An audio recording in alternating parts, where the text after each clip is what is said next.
So the case is similar to what we've been hearing, the same theme throughout the conference. 61-year-old gentleman, he's got a history of coronary disease, heart failure with reduced ejection fraction. He's a diabetic on insulin. He's end-stage renal, hypertensive stroke, PAD with a prior right BKA, who was referred by his podiatrist for the management of left lower extremity CLI.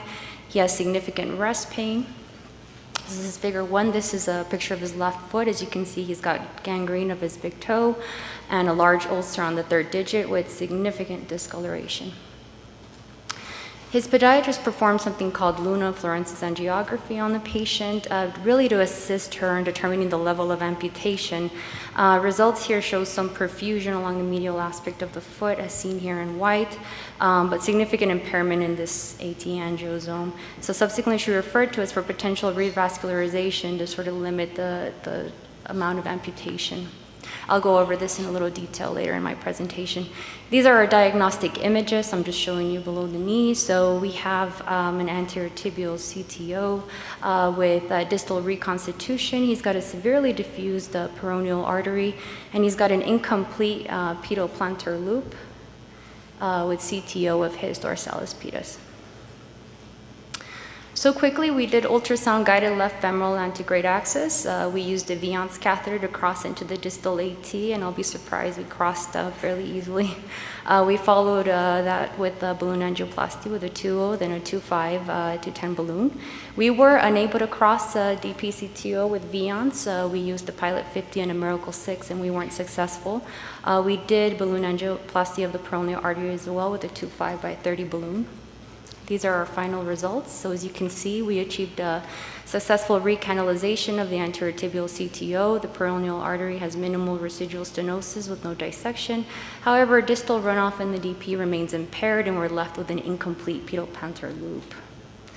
So at this stage, we ask ourselves, is this enough? What's going to happen? Will the patient heal? How do we know?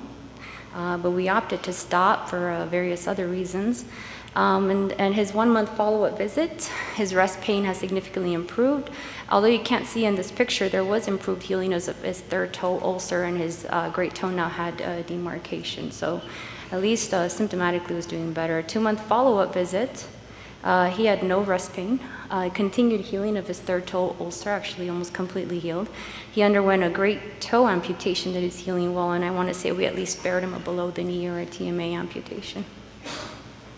These are some before and after pictures. So this is his foot at the worst.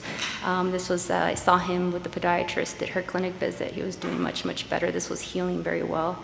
These are some after Luna images that we obtained. We asked the podiatrist to get those for us. We just wanted to see, and we could see increased perfusion in his distal toes. So just real quickly, I want to talk a little about the challenges in managing CLI. I want to talk more, though, about fluorescence angiography, of just a brief review of the literature and how we can potentially utilize it in CLI. So I don't want to belabor, but basically it's when you have ischemic rest pain, ulceration, hemodynamic findings incompatible with wound healing, that translates to an ABI of less than 0.4 or a perfusion pressure of less than 30. We know mortality in these patients are high. We know amputation rates are high. We know re-amputation rates are high. I know we've learned that in this conference. And so though revascularization reduces amputations and improves morbidity, we do know that many still remain ischemic. Many require a secondary amputation. And there are challenges in identifying those who would benefit from revascularization.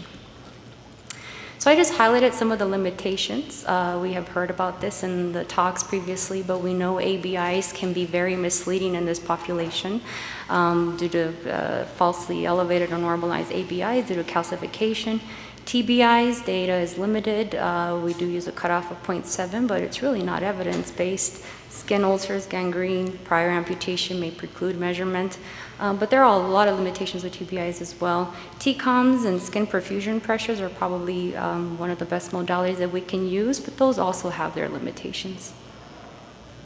So now, what is fluorescence angiography? So this is a diagnostic tool. It uses IV fluorescent dye, indocyanin green, and some of our elder attendings can attest to using this in the cath lab in the past. You sequentially image blood flow in the vessels, microvessels, and tissue, and you use a low-power laser camera to take pictures of perfusion at the surface of the skin. Indocyanine green, it's injected in a peripheral IV. It's safe, it's non-radioactive, its only contraindication is iodine allergy. It's a short half-life, so you can re-image if necessary. And it's bound by plasma albumin and undergoes hepatic metabolism. So this is an advantage because we have a lot of patients with CKD. The intensity is proportional to the rate of perfusion. So the wider, the more red the image, the higher the intensity. And you could do visual and quantitative assessment of wound and peri-wound infusion. So I'll skip this just for the sake of time. So basically, what do we know about it in the literature?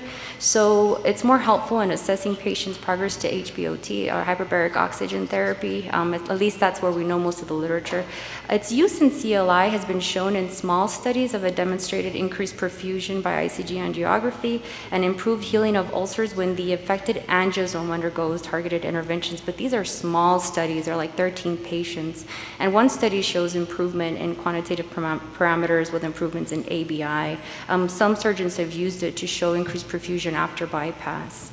So what have I learned? Many questions remain. We don't have a real standard technique.